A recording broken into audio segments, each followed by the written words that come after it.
1 teaspoon and like a BB moment, which is like a beautiful black moment. Did we get any of those in this episode? Black. We have a chaotic bi moment of the chaotic bi moment. And you're watching Black Bi Reality. Black Bi Baddies. And those who love us. Hello, baddies. I'm your host, Nicole Weaver, the Black Bi Reality Podcast, a podcast for Black Bi baddies and those who love us. And this week, I am still talking about Love Island USA. I think I want to do another full separate video, especially talking about the Hoda and Jeremiah situation, because my God, does that toxic situation need to be delve into to talk about codependency, hiding secrets, love bombing, emotional manipulation. So be on the lookout for that. Also, I have been doing a lot of shorts every night to talk about each episode in a reaction. You can find that on TikTok and YouTube Shorts. Other than that, I am holding tight for the Ultimatum Queer Love. I actually haven't watched the trailer, believe it or not. I've been holding off. I think because of still my mindset, I've just been holding it off. But know that we're going to come back with recaps, and we're going to come back with recaps with some of your reality TV faves and Quita Tinsley, who has been on our Love is Blind recaps. After Love is Blind played in Black women's faces too much, she has left to talk about other shows on the podcast. So I'm so happy that the Queer Ultimatum has finally come back so we can have them on. Other than that, I am obviously doing exit interviews for Destination X, which you can find on NBC and Peacock.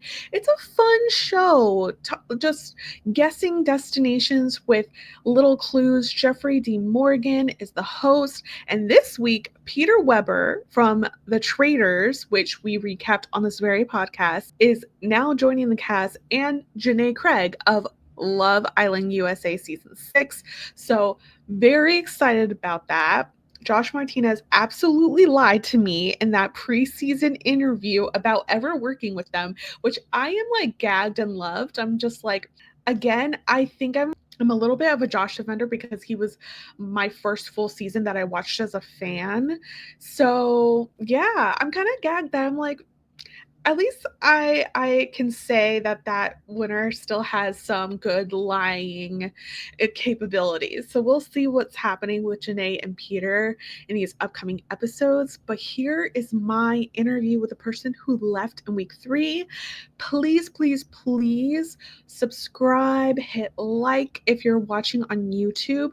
If you are one of our Spotify listeners or Apple Podcasts, please give us a 5-star rating and review. Tell your friends. And that's about it. We also have a Patreon. On the Patreon right now, I have basically my reaction and talking about Thaisa of Yellow Jackets Season 3. It's always there if you want to go ahead and check it out. And on YouTube, if you are a member, you can check that out. Other than that, I actually think I'm going to come back and make a Patreon video about Ginny and Georgia. I already made one TikTok about it, but I actually had panic attacks watching this new season, and my therapist told me, actually, I think you should keep going. So I'm going to do that, but I'm also going to put it on Patreon because I just feel like it's going to be a lot emotionally, and I need some kind of coin if I'm going to exploit myself like that again. It's giving recession indicator. Just stay tuned for whatever else we have.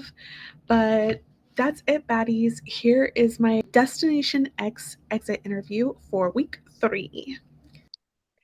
Hello, I'm Nicole Weaver, the host of the Black Bi Reality Podcast, and I'm excited to be here for our 3rd exit interview with Rachel Rossette of Destination X. How are you, Rachel? I'm doing so good. Enough time has passed that I'm healed from the bus. So I'm doing good watching it back now. I'm okay now. Oh, that's really good news. I love that you're still wearing the pink. We got pink cabinets behind you for those who are not watching the video part. So love that. actually, my first question was, I love your style, and I'm obsessed that Jeffrey D. Morgan's clothes actually can be a clue to some of these. So, after the Rolex clue, how close were you paying attention to his clothes? Okay, can I be honest? I would have never looked at that man's watch, the Rolex, and been like, oh, because the makers of Rolex are Swiss. I'm like, he's rich and he has good style, so he has a Rolex. So Exactly. I wasn't even thinking that. And honestly, I made the joke about looking at the shoes. I didn't think it was a clue. I'm just like, this man has good style, and that's it. The only clues I was getting from that game were the croquet and the pastries on the table, and I was like, this be French. Oh, and Yeah. the architecture, some palace. I'm like, this looks Frenchy. I think it's French. Yes. Okay. Very fair. I also was like, that's a deep cut. That's a deep cut. So, That's quite a stretch. I'll be so for real. That was a little, the watch is a little stretch. Just, um, so are there any alliances or things about your fellow players that you discovered from watching the show that they hid during filming? yeah. I had no clue that Ty and Biggie and Shane, who else? And Allie were in Mhm. an alliance. I had no idea, which is why watching back, it made more sense to me that Ty didn't save me from the map room and chose Shane. Because yes, they were partners for the show, but then I watch them like, okay, I get it. Like that was your alliance, you know? Mhm. So there were a lot of things watching back. I'm like, wait, what the heck? Like, what? I didn't know about that. So maybe I'm just unobservant, or I was just like too focused on getting a shower at the end of the day that I wasn't like looking to see who was having like those secret conversations. But I could feel it. Like, I knew connections were being made that I wasn't a part of. And so you could kind of feel like, ooh, I feel like I'm kind of like maybe not on the out, but I'm definitely not on the in either. So I Mhm. could feel it, but just to the extent I had no idea. Who would you have said was your closest ally? Probably Ty. Jonah too, when we were on the show, Jonah and I connected because he's just like an angel from heaven. Mhm. He's too good for this world. And Mac and I got along really well too. Okay. But anybody, and that was just like getting along. I felt like they probably wouldn't lead me astray. But again, it still wasn't like alliance level. It was like, oh my gosh, I really like them. Like, I think for now, in the first few weeks, like I think we'll be okay, like trusting each other. But it definitely wasn't like this person is going to help me get to the end. I didn't have that with anybody. Got it. Do you have any theories as to why? And after watching the episodes back, do you have like a different take on that situation? Um, so at the time, I didn't talk to any of the guys because at the time I was married, and I know I felt weird about it. So I just pretended they didn't exist. So I'm like, maybe I came across as rude, but I just like, and I was friendly, but I had no desire to make any alliances with any of the guys because for some reason in my mind, I'm like, I'm married. I know I'm not having any weird one-on-one conversations alone. So I was like, all my focus is on the girls, right? And the girls, we were so friendly, so nice. I think we did have that. But Hmm. I just think that there were stronger alliances with other guys on the team that kind of outweighed. Like, they had different strategies than I had, they had different strengths than I had. And so I think it's strategically, it just made more sense with them to align with players that offered different things than just like, oh my gosh, another girl who's going to probably notice the same things we're going to notice. Mm. Well, let's kind of talk about that because Allie, one of the reasons why she said she gravitated to Ty was that she was a girl's girl. And Mac also said, I want these women at the end of the game. Why do you think you didn't benefit from those basically claims? And how do you feel watching that episode? I feel that Ty was being completely honest when she gave me the clues for Can. Like, I really did feel like we were trying to get there. Like, again, it's a game, so maybe not to the end, but at least one more episode. Like, Ty had my back. She's gonna save my ass for like one more episode. Let me get you in. So I really do feel like I would have benefited from it more had it just not been incorrect. right? Mm-hmm. Course, I always had in my mind, which was my downfall, like, remember, you can't trust any of these bitches, like, trust nobody, you're on your own. And probably had I been more forthcoming with information, had I been trying harder, probably would have benefited more. Okay. I do have to get talk to you about Rick because you had a very tense conversation with him last episode. So when did you decide? So Oh, he sorry. they didn't even show the good stuff. I was so heated with Rick. I was like, man, I'm glad you guys didn't show that because I said some mean things. I was like, I shouldn't have said that. That was mean. I apologized to him after the show, but then they didn't even show it. I'm like, that's good.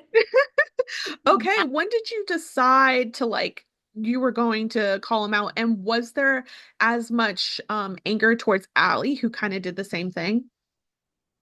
So I think the reason I was so upset that it was Rick is because in the beginning, we were like tight. I liked Rick because I'm like, oh my gosh, he's like dad vibes. We talked about like his wife and his kids.